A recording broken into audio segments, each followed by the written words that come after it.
Welcome to Once Upon a Castle, unlocking the magic of Disney, past and present. I'm Ginny, your guide through the parks and the pages of Disney's rich history. Each week, we will share expert tips to help you plan your perfect visit and explore the stories, secrets, and legends that make the magic real. From Walt's vision to today's hidden gems, we will help you feel more connected, more prepared, and more enchanted every step of the way. So, whether you're counting down the days to your next trip or just dreaming of a stroll down Main Street, USA, this is your place to discover the wonder. This is Once Upon a Castle.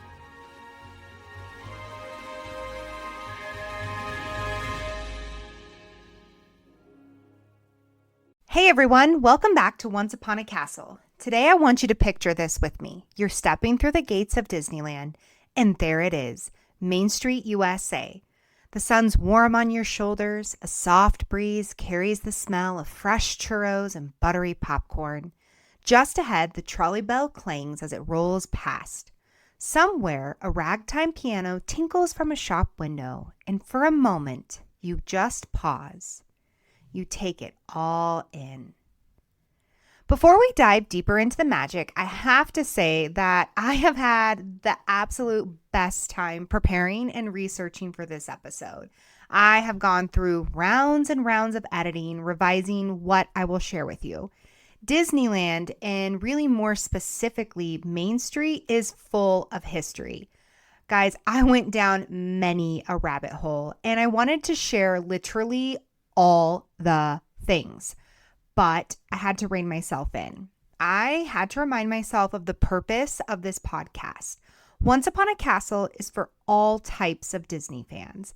It's for the super fan who loves to nerd out over Disney history and all of those small details you might normally miss.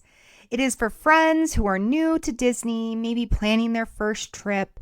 My hope is that for those friends, Once Upon a Castle is a resource that they can use to make decisions about what they might do with their time in the parks, or to share with them things that they never even knew were there to experience. And of course, Once Upon a Castle is for the Disney junkies, someone who maybe can't be at the parks at this very moment and just needs their Disney fix. I want to fire hose you with all of the Main Street things. All of it. Every little teensy-weensy detail. But because of time's sake, I know I needed to give you just enough information to metaphorically wet your whistle.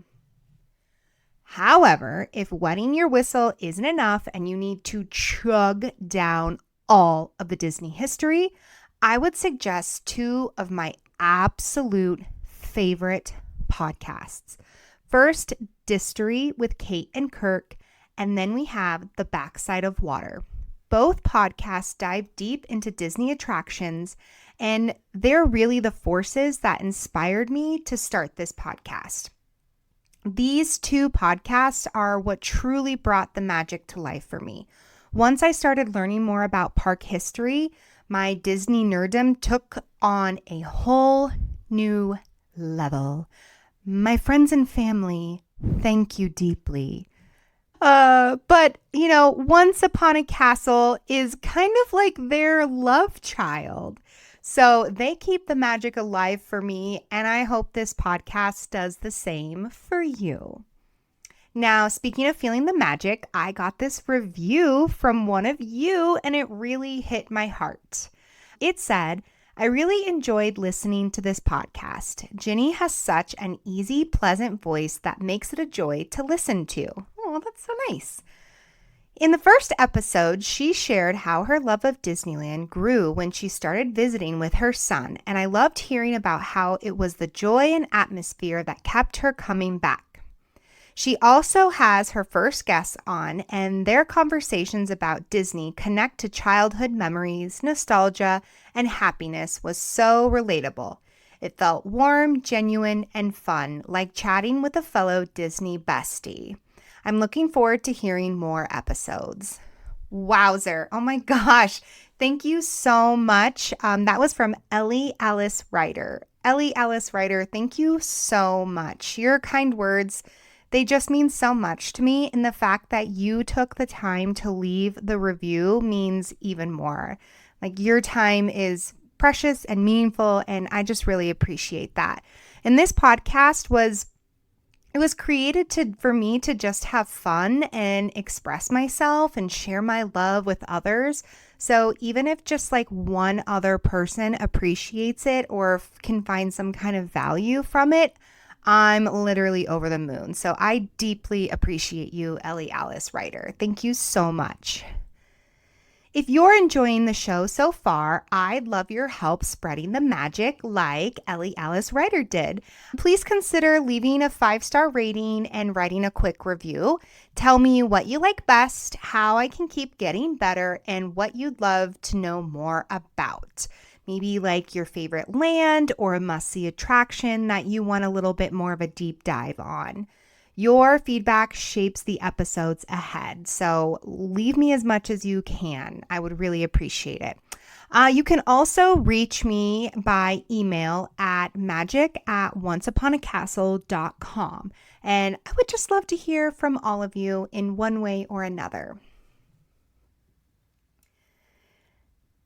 Main Street, USA isn't just the first thing you see when you walk into Disneyland. It's the heart of the park. It's nostalgia, storytelling, and psychology all working together. Every brick, every note of music, every curve in the street was designed to make you feel something. It's not just an entrance, it's a story. It's Walt's way of saying, welcome home. So, grab a virtual churro and let's wander down Main Street together. We'll peek into the windows, notice the details most people miss, and explore why, even decades later, this one street can still make you feel like you've stepped into another brighter world. So this is the start of our 4-part series all about Main Street, USA. The magic, the memories, and the meticulous design that makes it feel alive.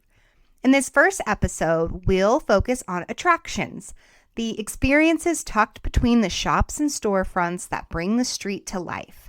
Next time, we'll explore entertainment, the parades, the music, and the performers who make Main Street sparkle. Then we'll dive into dining, from old-fashioned ice cream parlors to the scents that guide you down Main Street. And finally, we'll wrap it all up with a special guest who will share their personal love letter to Main Street, USA. So let's take our first steps onto Main Street, USA, where the magic of Disneyland truly begins. Let's start at the very beginning. You just scanned your tickets in. You walked through the gates and you're standing there, you're staring up. You see the big Mickey mural that's made out of beautiful flowers and landscaping there.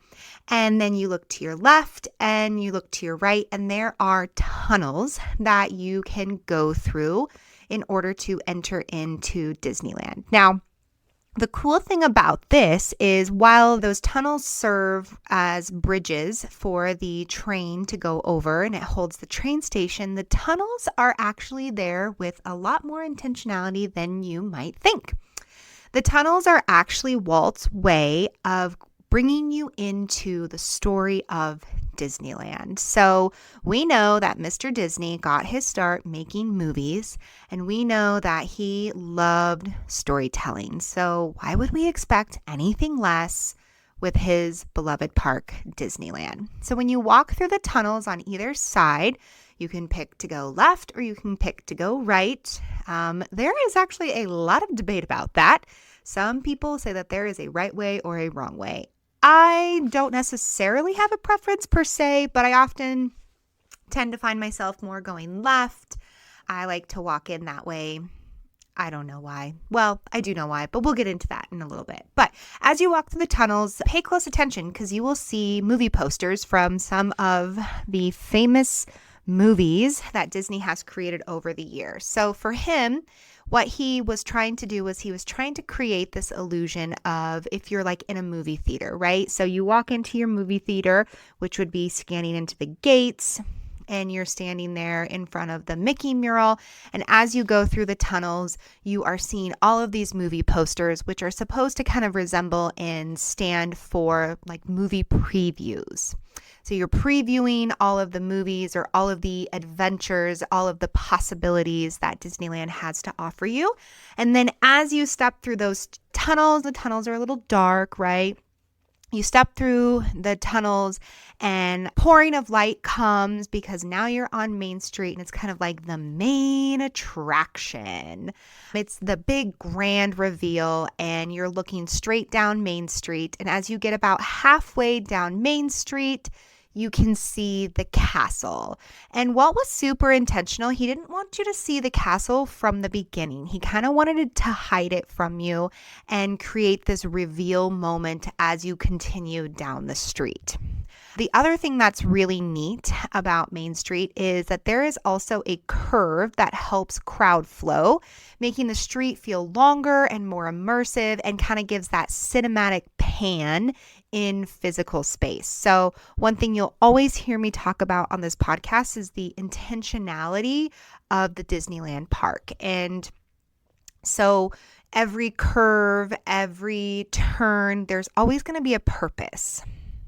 The other really cool thing about Main Street is it was set up to kind of resemble the turn of the century, kind of the Gilded Age, that Americana hometown feel. Give you this sense of like being home, being comfort, a place where everybody, while not everybody's hometown will look this way, most don't, right? It gives you that sense of community, belonging, and that hometown feel. Something that I thought was really cool is actually down Main Street, you'll see these old gas lamps. The cool thing is those actually came in directly from, I believe it was Boston. Not all of them, but a lot of them came from the streets of Boston and were used during that turn of the century time. And, oh, I'm sorry, not Boston, Baltimore. That's right. Oh, sorry about that. They were imported in from Baltimore, and that was actually one of the last American cities that still had the gaslight fixtures, and we get to use those now here at Disneyland. And they do burn continuously, so all day, but the flame size is regulated now by hidden electric valves. But I thought that was a really cool nod to the Gilded Age gas lamps that were used back in that time era. So trying to really create that authentic feel. Here's another cool bit of information for you. So we know that you do a lot of walking in Disneyland, and we always need lots of benches to sit and relax. And actually, some of the first benches on Main Street were repurposed from Griffith Park, that merry-go-round area. And if you remember from a few episodes ago, Griffith Park was big in Walt's life. For one, it's where he took his daughters every Saturday for their daddy-daughter days. Wow, say that 20 times fast. But Griffith Park is really kind of where the idea of Disneyland was conceived. Those first benches in Disneyland came from Griffith Park. Now, they have since been replaced, of course, but one of the original benches is still preserved in the Opera House lobby.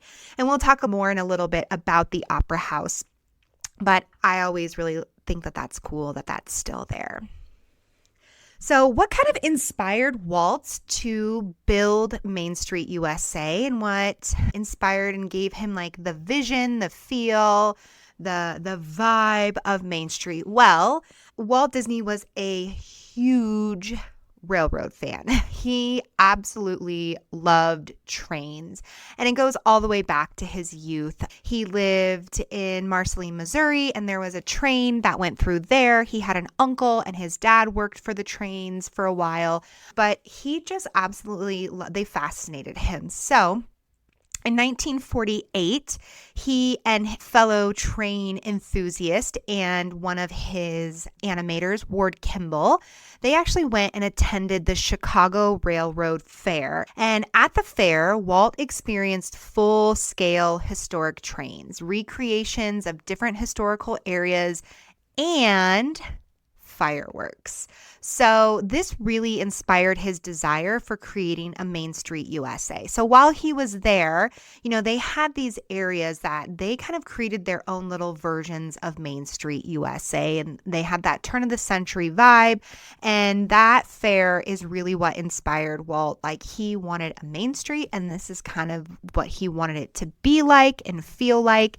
That fair definitely solidified him wanting a train system. It's kind of funny because his wife Lillian was quoted saying that Walt only built Disneyland so that he could have his own full-size train, which I think is so funny. So he absolutely loved that.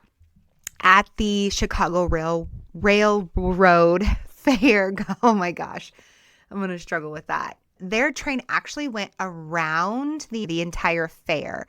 So if you have been to Disneyland, or if you've seen a map of Disneyland, or we're going to talk about this in a little bit, the train goes all the way around the perimeter of Disneyland, and that Chicago Fair is what inspired that.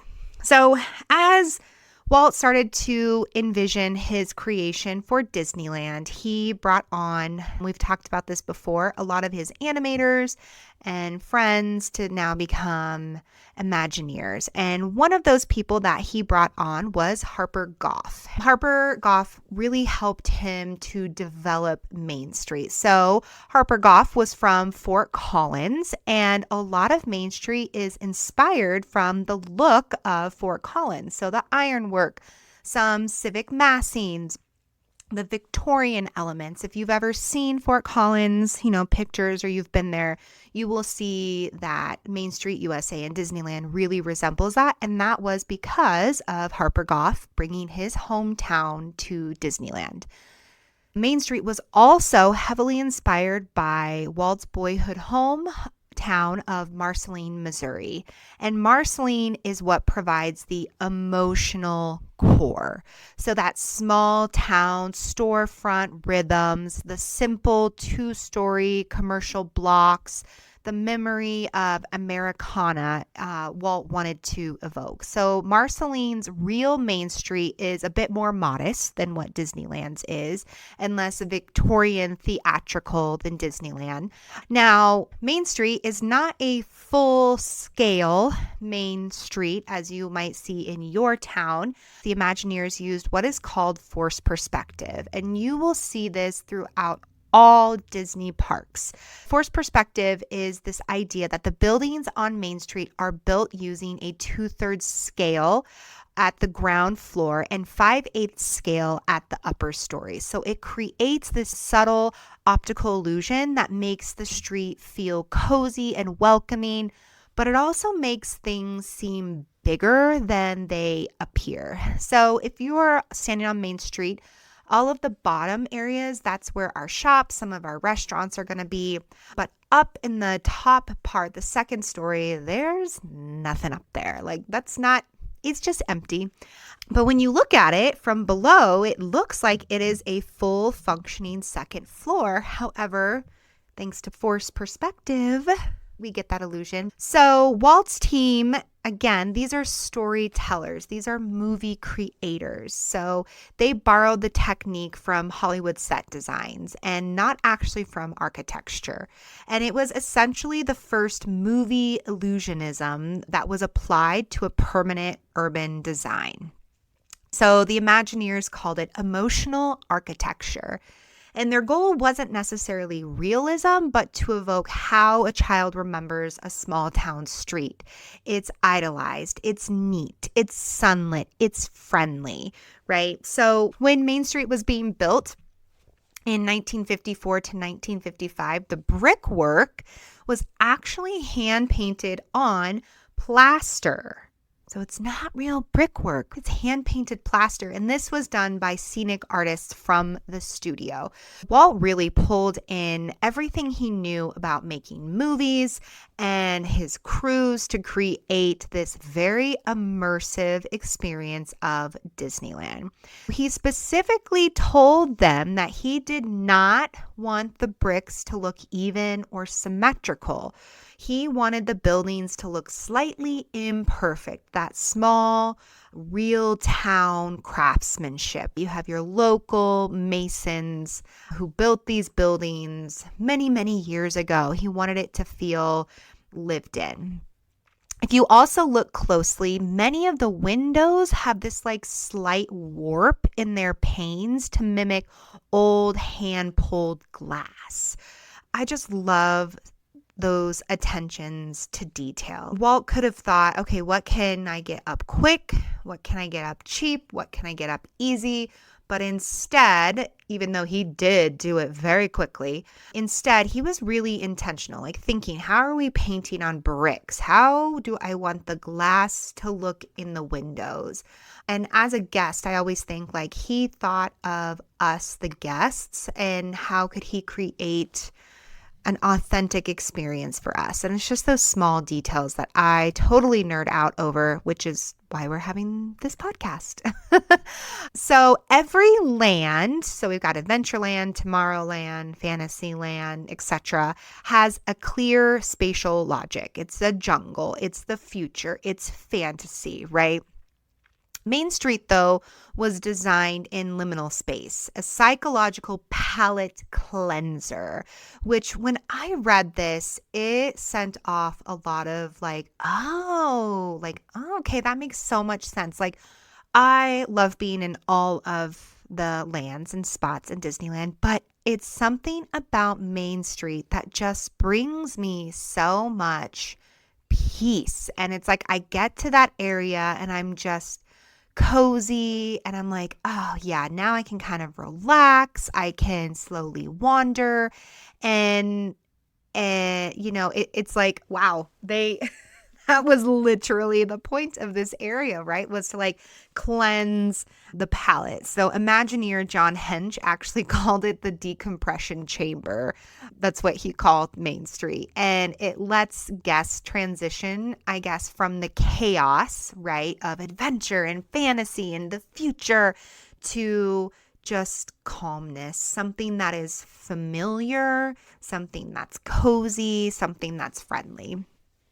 So if you are walking around and you're like, yeah, like I'm digging this vibe here on Main Street, or if you're like, whoa, it has been a crazy day, maybe go chill out on Main Street for a little bit and just go to your decompression chamber called Main Street and relax there. They really were intentional about how they were going to make that their palate cleanser, their decompression chamber. So Main Street is filled with what we call sensory anchors. So familiar smells, right? Like the baked goods, the churros, the popcorn. We smell the coffee, the human scale architecture, music from your childhood. They've got like the ragtime piano playing. So it's kind of like this idea of you're safe here. It's so interesting how they even use music to kind of create this vibe. Main Street background music, there's always music playing, and it isn't just random like ragtime like I always thought it was. Like, okay, like the ragtime music, that totally makes sense. It's the turn of the century, that Americana, like this totally fits the vibe. It's actually purposefully sequenced so that songs gradually slow in tempo and lower in key as you move toward the castle, which is giving you that subtle calming after the rush through the gates, right? You rush through those gates, you're so excited, I'm in Disneyland, oh my gosh, look at everything. You know, it's can be very exciting, sometimes overwhelming. And in order to kind of like help to usher you through that chaos and calm you back down, they use music intentionally to do that. Now, on the reverse side, at night, the order reverses. So when it's time to like, hey, let's get out of here, You've had a long, exhausting day. The music actually becomes brighter and faster to lift the energy as guests are leaving, right? So they kind of want to, move people through, like, all right, we're closed, time to move along, people. But also, they want you leaving with this energetic and exciting feeling. Not necessarily like, oh my God, I'm so tired. I want to like die on this concrete. You know, I don't know if you're like me. I have danced my way out of Disneyland many, many times because I suddenly feel so energetic. And now, oh my gosh, it's making sense. Totally making sense. Main Street is full of shopping and restaurants, like much like a regular Main Street in your hometown might be like. And when it was first created, Walt really wanted it to be as authentic as possible. So there were some very interesting stores and food areas there on Main Street. Like right now, we'll get into more of the shops that are there here in a little while of the episode, but for the most part, it's like your basic Disney merch, right? There are a couple spots where it's something that's unique, but it's just, Mickey vomiting everywhere. However, Walt wanted that authentic Main Street vibe. So there used to be an intimate apparel shop called the Wizard of Bras. Yes, like a full-on lingerie store there on Main Street. And that really only lasted for the first year, which I can't imagine why. Like, of course, going to Disneyland and shopping for undies is what I have on my to-do list. But again, Walt strived for creating true life experiences. Another store that they had was actually a real functioning pharmacy. It was called Upjohn Pharmacy, and that was there from 1955 to 1970. So that's really interesting to me. Now, they didn't have pharmacists that actually worked there. They had cast members who were kind of trained, but like mostly played the role of a pharmacist. So I'm not entirely sure. I didn't get enough information to know exactly what type of pharmaceuticals were being sold. Maybe like an acetaminophen, which that totally makes sense. Like after your long day, your feet might need a little ibuprofen, or if you get a headache or something. But a real full-fledged pharmacy was running from 1955 to 1970. And they also had the Swift's Market House. So you could go and you could buy your meats, your cheeses, like your deli items. You could buy that right there at Disneyland, which, hey, I'm not opposed to a good charcuterie board. And maybe it was that idea of like, you could go in there and get a little deli something for your lunch or your dinner, and there you go. But I just thought that was really funny. The market house itself is still standing. Right now, it's currently a Starbucks.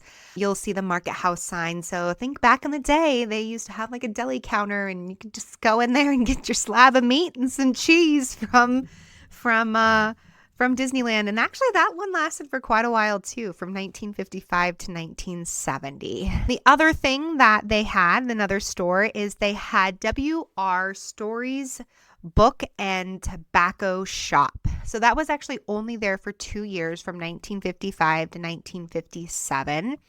You could buy all of your tobacco needs. Then they kind of went away with that and didn't allow smoking in the parks. So they got rid of the shop. But you will still find on Main Street, there is one of those smoking Indian. That's what they call them. I understand that that's not correct, and I don't want to offend anybody, but that is still there on Main Street, right outside of the Main Street Cinema. Just kind of a little nod to a very interesting shop to have. They also had the Eastman Kodiak Camera Center, so that makes a lot of sense. And that was there from 1955 to the 1970s. Of course, that makes sense. And there is still a little camera store there on Main Street, but nowadays people have their phones, and a lot of people, that's how they're getting their pictures and stuff. But back then, like, it probably was really important to be able to go buy a camera or film or, whatever you might need in order to capture those memories. And Kodiak was a big sponsor of the early days of Disney. So Of course, that makes sense that they would put a little store there. Here's actually something that was so interesting. There was a Disneyland branch of the U.S. Post Office, a full functioning U.S. Post Office, and that was from 1955 to the 1970s. Now, while there's not still a post office in Disneyland, there actually are little letter boxes that you can mail out letters, postcards, and I have done this. So when I was there on my bachelorette trip, I wrote my then fiance, now husband, a little postcard, and I popped it into one of those Disneyland post boxes, and lo and behold, it made its way here. Maybe come prepared with stamps. I did not. And then I realized, oh, wait, I should have a stamp. And you cannot buy stamps at the Disneyland park. We tried, but it made its way here. They're all over. They're in the hotels. They are there in Disneyland. They're at DCA. So be on the lookout. Just kind of a cool way to interact with the parks and send yourself or send other people fun little trinkets. There was actually a store called Coal of California, and that was also open for 1 year only, and it was a swimsuit shop, which, it's Southern California. You're on vacation, you might need a swimsuit, but I think the last thing most people were looking to do was go to Disneyland and buy brasiers and swimsuits, so that didn't last very long. But I love Walt's effort in trying to create real, authentic stores.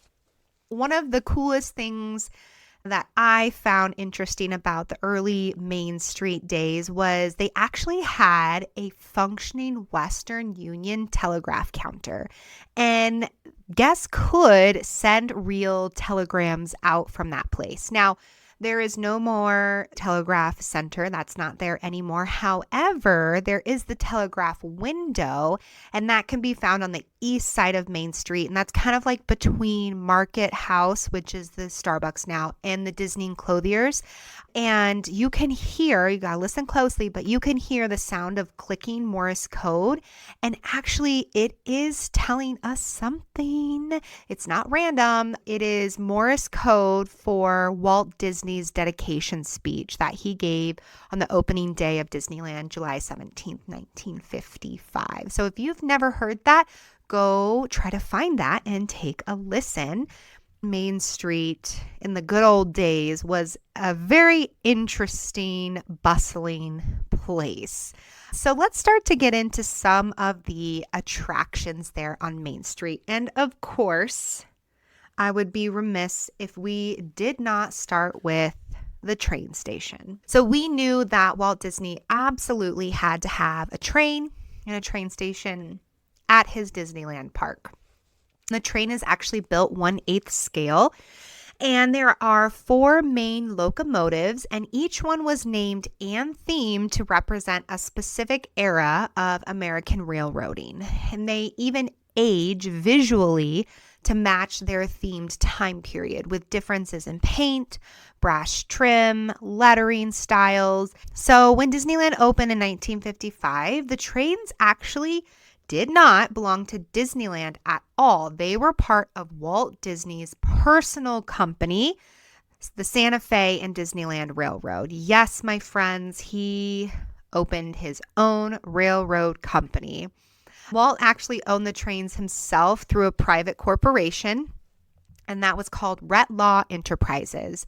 And Retlaw is actually, that's Walter spelled backwards. Disney later sold them to the parks, though, in 1982. But from 1955 to 1982, Disneyland did not own the trains. The last car on some of the trains is called the Lily Bell, and that is in nod to his beautiful wife, Lillian Disney. And it's an elegant Victorian-style parlor car, and that was decorated by Miss Lillian Disney herself. The locomotives burn biodiesel, which gives off a nostalgic steam smell without the environmental impacts. The cars were all named for important figures in railroading. So let's see here. We had the C.K. Holiday, and that was named after Cyrus Kurtz Holiday, and he was the founder of Atchison, Topeka, and Santa Fe Railway. E.P. Ripley was named after Edward Payson Ripley, and he was the Santa Fe Railway's first president. Fred G. Gurley was the then president of the Santa Fe Railway.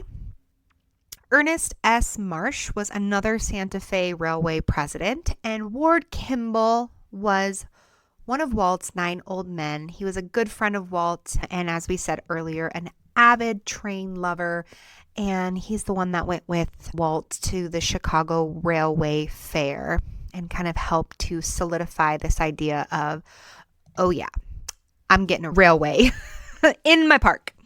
The Main Street train station acts as the theatrical curtain of Disneyland. So you first walk into Disneyland, you scan your tickets, and you're going to look right up and you're going to see the beautiful train station. That's that curtain. The curtain rises as you walk under those tunnels.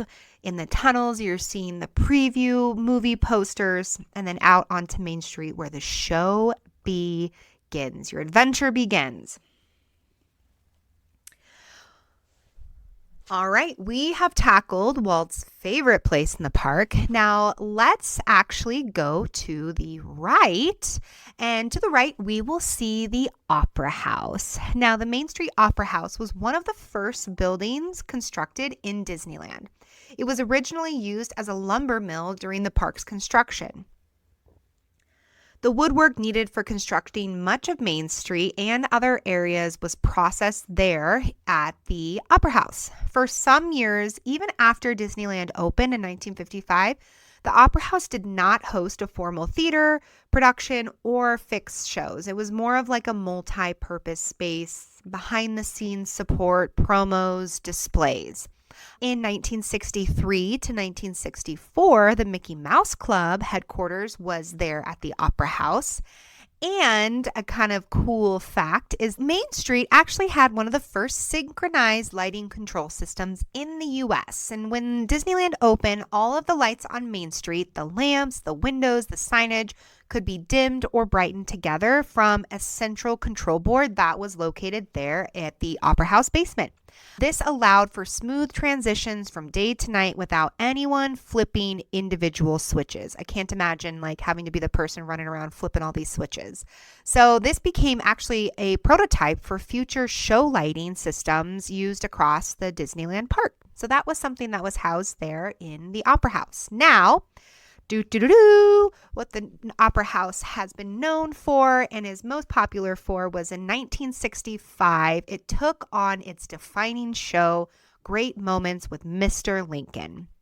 This show featured one of Disney's early human audio animatronic figures, Abraham Lincoln, and it originated at the 1964-65 New York's World Fair. It was displayed there, and then it was moved to Disneyland after the fair.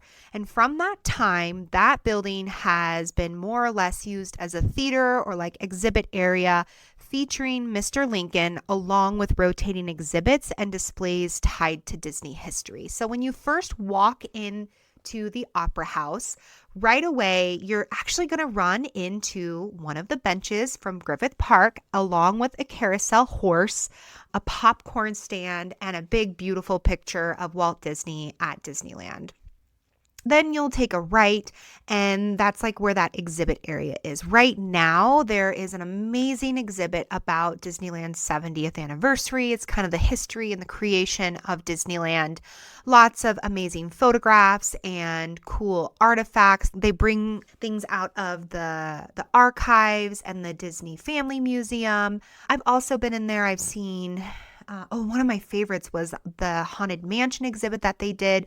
So they really use kind of that space there as exhibits. So if you are looking for something that's a little bit different, maybe not ride related, or it's a hot day and you kind of need a break in some amazing AC, pop in there and check out the different exhibits that they have.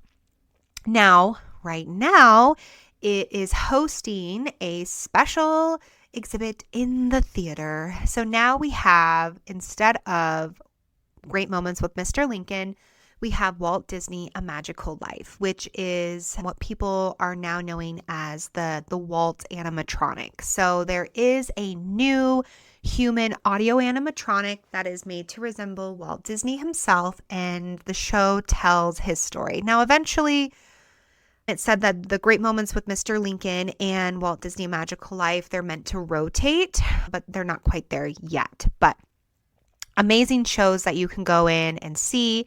Also in the Opera House is the Disney Gallery. You can enter in through the Opera House itself, or there's like an entrance off a little bit more to the right side of the main entrance, and just amazing art pieces there. Statues, figures, painted art, drawings. One of my favorite things to do is if they have a sketch artist there, sometimes they have sketch artists there doing live drawings. That's so fun to watch them at work. But that's a really cool place to just go in, check out, enjoy your day, kind of see some of the cool stuff. Across the way from the Opera House, we have City Hall and we have the Firehouse. So City Hall really serves as the home of Disneyland's publicity department and guest services. So it's a beautiful facade. It's made to look like a hometown City Hall. Great for pictures, great for just ushering you into the vibe and the atmosphere. Nothing like super exciting as far as the typical guest to go do. But if you are, lost and found, or you need one of the DAS passes, or if you're going on a different tour of sorts, you can go there to City Hall. If you just need anything like guest relations, pop in there to City Hall and they can get you taken care of. Now, right next to City Hall is the Firehouse. So opening day 1955, the Firehouse housed a real horse-drawn fire wagon, and that would actually carry guests down Main Street. The wagon was pulled by two horses named Bess and Jess. Now, in 1958, Disneyland added a new motorized fire engine, often referred to as the Main Street Fire Engine. And this was designed by Imagineer Bob Gurr. The fire wagon continued running until late 1960, when it was retired and it was placed on display inside the firehouse. So if you go inside the firehouse itself, you're going to see that. You're also going to see there's a lot of that nostalgic storytelling in there, items and memorabilia, photographs of what that turn of the century era firehouse might look like. Now, you might be asking yourself, why a firehouse? Why would Walt choose that? He felt like it was a symbol of community, pride, safety. It added that nostalgic storytelling. It's not just about commerce or entertainment on Main Street, right? But he wanted that real life feeling. And, well, what does every hometown need is you need a firehouse, of course. So we got that. Another cool thing about the firehouse is right above the firehouse is actually Walt Disney's personal apartment. So that was a place that he created just for himself and his family. It's a really small area. I think it's 500 square feet. That he wanted a place to be at Disneyland. Dude was a workaholic. And especially in the beginning years of Disneyland, he wanted to be around and be a part of it all. So he created his little home away from home. So that is where he would spend his time. He would sleep there. He would work there. And it really is preserved in history. They offer tours up to go see his apartment. And I've never done that, but it's on my bucket list. I would love to go see that because it is saved and preserved exactly as he left it when he passed away in 1966. There is a fire pole that goes from his apartment down to the firehouse, which it's now closed off because somebody at some point decided they would try to climb their way up the fire pole. But Walt had been known to use the fire pole to get down from his apartment to the lower level. So I think that that's a pretty funny little thought. And if you look up into the window of the apartment, there is a lamp. It's Walt's lamp. So when Walt was alive, if he was in the parks, that lamp would be lit to kind of let guests know, hey, Walt is here with you. And now it's just lit 100% of the time as kind of an in memoriam to Walt and his time there. One thing that I like to do is, I told you earlier, I don't necessarily have a preferred go left or go right under the tunnels, but I do, when I go to the left, I do like to walk by Walt's apartment, and it's, it's in the morning when you first get there, and just say, good morning, Uncle Walt, and just kind of have that tribute to him as I walk into his park. So if we continue down Main Street, like we're heading towards the castle, on the left side is you will have some shopping. So we're actually going to bounce over to the right side where we will have one of my favorite places, the Main Street Cinema.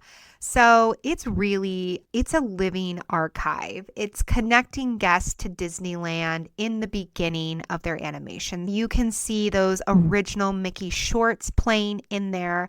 And the cool thing is for the first few years that it was opened, it actually showed public domain silent comedies from Chaplin and Harold Lloyd, and then they switched to just doing all Disney content. Recently, they did a little homage show to the Sherman brothers, who were just pivotal members of the Disney family over the years and creating tons of amazing music.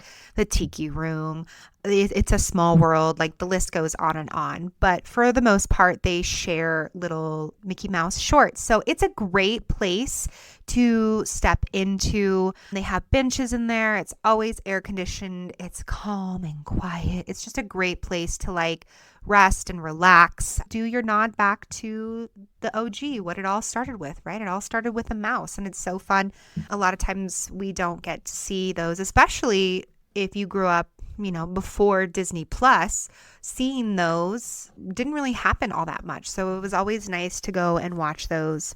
Now, when you walk into the cinema, you're going to meet a special friend. You're actually going to meet Tilly, the ticket taker. And if you look on her name badge, she is from Marceline, Missouri. So the cool thing about Disney cast members, their name badge has their name, and then it also says where they are from. So Miss Tilly is taking your tickets there, and she is from Marceline, Missouri. Another cool thing that they added this year for the 70th, and I don't know how long it will last, but if you have magic bands, you can go up to Tilly and scan it, and you'll get a souvenir ticket from the Main Street Cinema. So Main Street Cinema is one of my favorites. Highly recommend it. It's just a great place to grab a snack, go have a seat, and just relax and enjoy the atmosphere. Now, getting to one of my favorite things about Main Street are the windows. Yes, people, we are going to talk about windows. Little did you know that when you came to this Disneyland podcast, we would have such an admiration for windows, but we do. So the windows, when you look around Main Street, all have lettering on them. They're not just blank windows. So not only does it help bring the town of Main Street to life, giving it that authentic feel, right? You're walking down your own Main Street. And business signs are often put on windows, or special messages are put on the windows. Well, the special thing about Disneyland's windows is they're not just random letterings. Disneyland Main Street windows feature over 80 tributes that honor individuals who have made significant contribution to the park's creation, its development, and its legacy. So we call these tribute windows.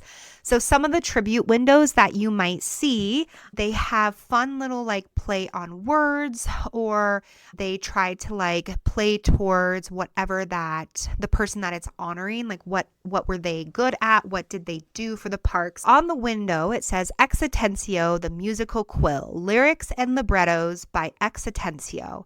And that's above the Opera House is where you'll find that window. Now, why is that significant? Well, Ex Atencio was known for writing the lyrics, I believe, for Pirates of the Caribbean ride. yo ho, a pirate's life for me. So, of course, that little musical nod, his window would represent that.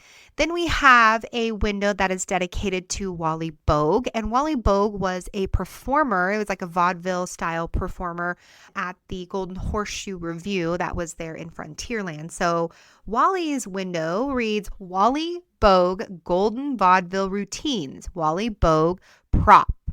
And that is above Carnation Cafe. Then we have Mr. Rolly Crump. Absolutely love him. He was huge in developing the Haunted Mansion. So Rolly's window reads Rolly Crump Fargo's Palm Parlor. Predictions that will haunt you. Bizarre, whimsical, and weird. Designs to die for. Roland F. Crump, assistant to the palm reader. So you can see that fun. Then we have Alice Davis, and Alice Davis was, her husband was Mark Davis. They were both Imagineers, and she was really well known for creating all of the costumes for the dolls in Small World. So her window reads Alice Davis Small World Costume Co. Alice Davis Seamstress to the Stars. And then one of my favorite windows is the last window I'm going to leave you with. And that window reads, Ron Dominguez, Orange Grove Property Management. We care for your property as if it were our own. Ron Dominguez. Now, the cool thing about that is, if you remember from one of our very first episodes, that Walt Disney bought the land that Disneyland is currently on. It was an orange grove, and he bought it from the Dominguez family. Ron Dominguez grew up on that orange grove. It was his family that sold it to Walt, and Ron Dominguez went on to become a president of Disneyland. You can find that window above the market house. So I just love that. I think it's such a great nod, not only to his contributions to the Disney company itself once he became an adult, but paying homage to his family and the land that they had, which is what created Disneyland. So I have a link. It's just the Wikipedia link that I'm going to put into the show notes. If you want to know more of the windows, like I said, there's over 80 tribute windows. I'm not going to go through all 80. But if you want to know more about those, click on the link and you can go check all of that out.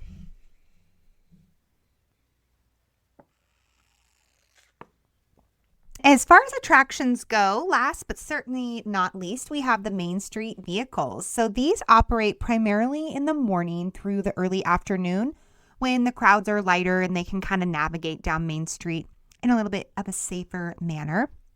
So first up, we have the horse-drawn streetcar. So this is perhaps the most iconic of the Main Street vehicles, and it's pulled by real draft horses. And the streetcar itself travels along the embedded rails from Town Square to Sleeping Beauty Castle. So you'll see as you're walking down Main Street, these trolley tracks, and that is where the streetcar clicks in and connects so that it stays safe. And then it's pulled by the horses. And the streetcar is designed to look like that late 1800s electric streetcar, but this one is powered by pure horsey power. So it was important for Walt to have one of these because he felt like it was a nod to that small town America. And fun fact is the horses, their names are often listed on the nameplates near the station. Now, Disneyland itself houses 18 draft horses in total. So we have Bert, Billy, Holly, and Holly worked for Disneyland for 15 years and is now retired. And then we had Reggie, also worked for 10 years and has been retired. Brother is siblings with Reggie, and brother also retired, and they retired in 2019. We have Danny, Lucky, Lee, Ducky, Eddie, Finn, and Bug. And the cool thing about these horses is they're often paired specifically with one another. So, for example, Finn and Bug will often be paired together. I would just assume that they just work really well together and they know each other. Those horses, when they are not working, they are housed at the Disneyland Ranch, and they are just pampered and very well taken care of.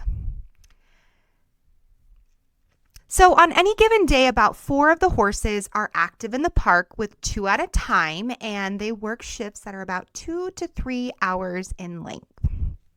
After the horse-drawn street cart, we have the fire engine, the motorized one, which we kind of already talked about. So that was added to the parks in 1958 and designed by Imagineer Bob Gurr. It's that bright red, open air. Guests can really ride in this fire engine, and actually they can ride in any of the Main Street vehicles. It replaced the horse-drawn fire wagon that now, like we said before, lives there in the firehouse. And Walt himself often drove this specific vehicle down Main Street before the park opened. It was his way of kind of getting around quickly. Third on our list for the Main Street vehicles is we have the omnibus, and that's a double-decker bus that's modeled after 1910s motor buses. And guests can ride on the open top deck for great Main Street views, especially magical early in the morning when the park is still waking up. It's calm, it's quiet, it's cool. It's one of my favorites of the streetcars, and I definitely love riding up top. You just get to see such a great view of the parks and of Main Street. And of course, the omnibus was built by Bob Gurr and his team.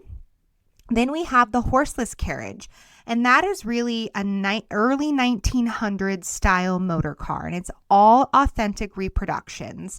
And they look like they belong in a Norman Rockwell painting. And each one of them has their own color scheme, and it has that little beep horn, so very iconic. And they all run on clean burning fuel, so usually propane or biodiesel blends, which keeps the air there on Main Street nice and clean. And then we have the jitney. And the jitney is a smaller open-aired motor car that resembles an early jitney cab. It seats about 6 to 8 people, and it's got a little canopy roof and these cute brass details. It's not as common as the omnibus or fire engine, so it's not out like all the time, but it is still part of the rotation. And I personally think I've not done all of the Main Street vehicles.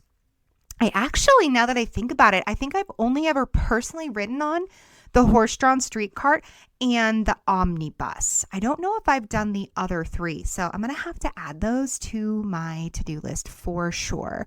So the cool thing about these vehicles is they all travel one way from Town Square. So if you want to hop on one of these, you can get on there at Town Square.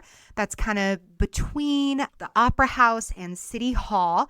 And then they take you all the way down to the castle and you loop back around. They operate, like I said, only the first few hours of the day, and the drivers are actually part of the Main Street operations team, and they're often trained storytellers who love to share trivia as they drive. So, you get to sit back, relax, take in the view and the ambiance of Main Street while also learning a little bit of cool Disney trivia. And these were really important to Walt because he felt like the vehicles were not just a ride, right? But that they were part of the show. They were the living, moving scenery. They were bringing Main Street to life and making it feel more like an authentic hometown city would. So if you are ever on Main Street and you're looking for something fun and different to do, boy, I highly recommend checking out Main Street vehicles.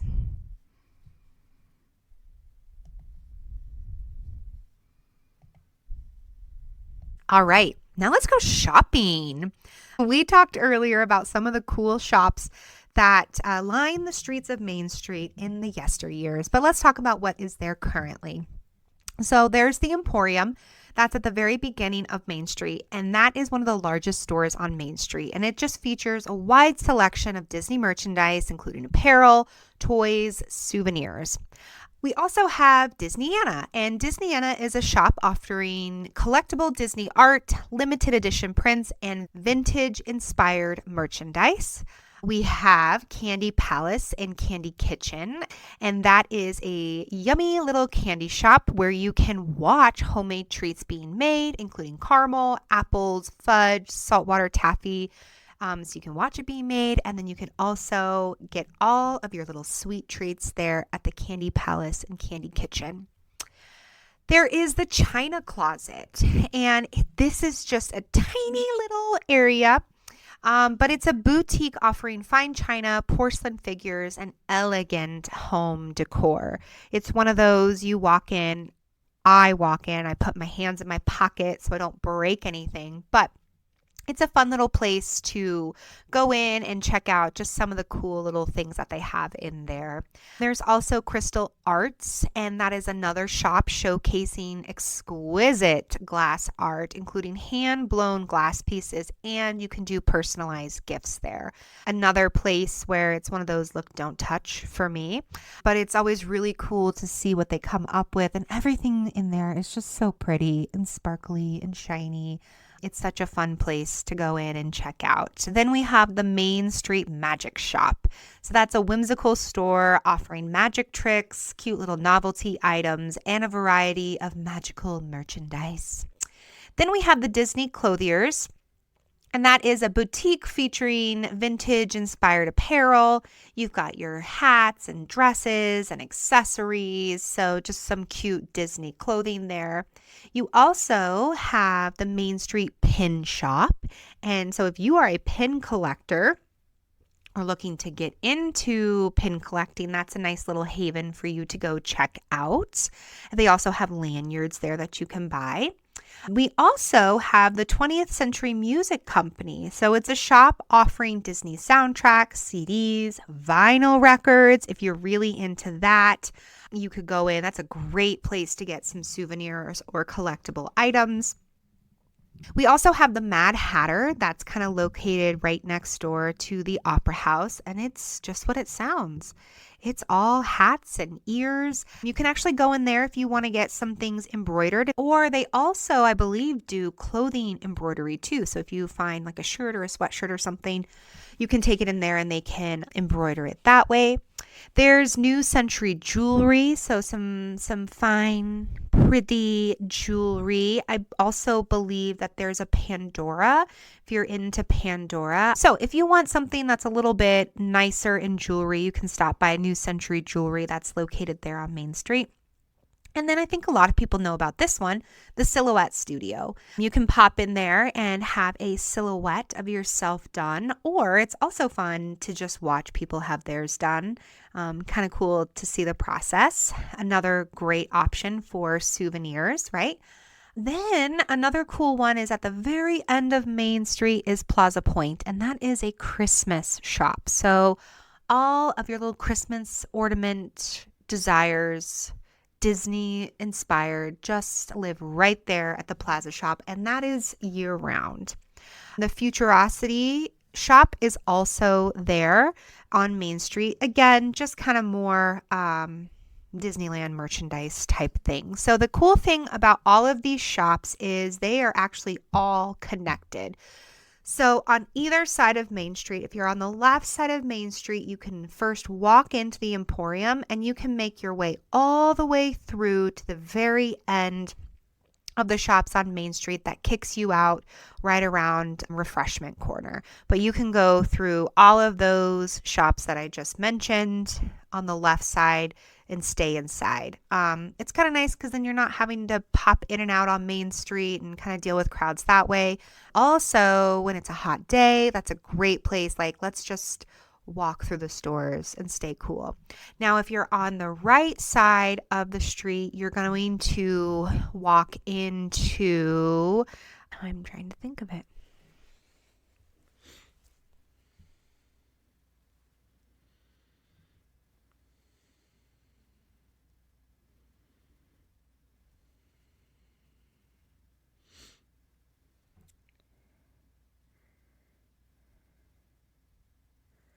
Now, if you're on the right side of the street, if you walk into the Disney showcase, and that will actually take you all the way down through Main Street. I've said it before and I'll say it again that Main Street is most definitely one of my favorite lands. I feel like there are so many things to do there that aren't necessarily ride focused. The thing that I love the most about Main Street, though, is that you can just really take your time. It's a place to go, relax.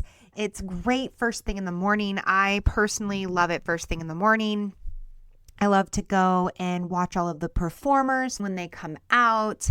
I love to have breakfast down there. And later in the day, I like to come back and go through the shops, go see the Walt Disney show or the Lincoln show. They have some of the best air conditioning there in Main Street.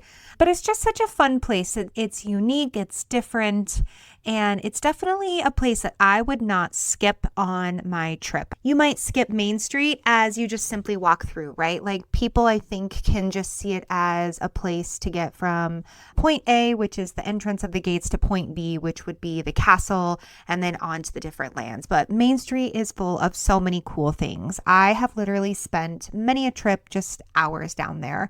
If you are into all of those small details, just being able to go down the street and look at all of those windows that we talked about. Maybe you Google them and like research them a little bit, or just to kind of see the cool play on words that you see there, all of the small little details in the architecture, and of course, enjoying those Main Street vehicles, and then the attractions like the cinema or the great moments with Mr. Lincoln or the Walt Disney's A Magical Life, going in and checking out the fire station and just looking at all of those details. Like it's just, there's so many fun things to do. Walking through the shops, looking at all of the pieces in the jewelry shop or in the china shop or even the crystal arts. That's a lot of fun. Going into the music store and looking at all of the cool retro things that they have there. So Main Street is chock full of lots of fun. So my number one tip for Main Street is don't skip it. It's okay to kind of take your time. And maybe you check some things out at the beginning of the day. Maybe you check some things out in the middle of the day when it's getting a little hot and you need something that's a bit more low key and relaxing. And then, of course, at the end of the night, Main Street is just absolutely gorgeous, lit up with all of those lights, and just such a charming and enchanting place to be and walk around and check things out in that way. So that would be my number one tip for enjoying Main Street, is to simply enjoy Main Street. Don't skip it at all. That's a wrap on our walk down Main Street, USA, at least for today. We've explored the attractions that bring this charming street to life, but there's so much more to discover. In our next episode, we'll turn our attention to the entertainment that fills Main Street, from the dapper dans to the marching bands, the parades, and all the little magic moments that make the street sing. If you've loved this episode and want to keep wandering with me, come join our community over on Patreon. It's completely free to join, and I'm still new to using Patreon, so please bear with me, guys. But Patreon is where I hope to share behind-the-scene notes, photos, and bonus thoughts from each episode. I think it's a great space for all of us to be able to connect, help one another with trip planning, and just share our crazy love for Disney. Think of Patreon as our little own corner of Main Street where the conversation just keeps going. Thanks so much for joining me on this journey through the magic of Disney, past and present. If you've enjoyed today's episode, don't forget to follow, rate, or leave a review. It helps more Disney dreamers find their way to the castle. In addition to Patreon, you can also connect with me on Instagram at Once Upon a Castle Podcast, on TikTok at Virginia K. West. Extra tips, behind the scenes stories, and all things Disney is what you're going to find on those two accounts. And with that being said, before I leave you guys, I do have a little game for you.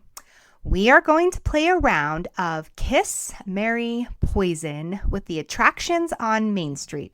So go on over to our Patreon, Instagram, or TikTok and let me know what your Kiss, Marry, Poison of Main Street are. I'll share those out next episode. And I'll also share out mine in the next episode. But let me warn y'all, you might not be happy about mine. So until next time, my friends, keep the magic alive, keep the memories close, and as always, I am wishing you a great, big, beautiful tomorrow. Bye-bye.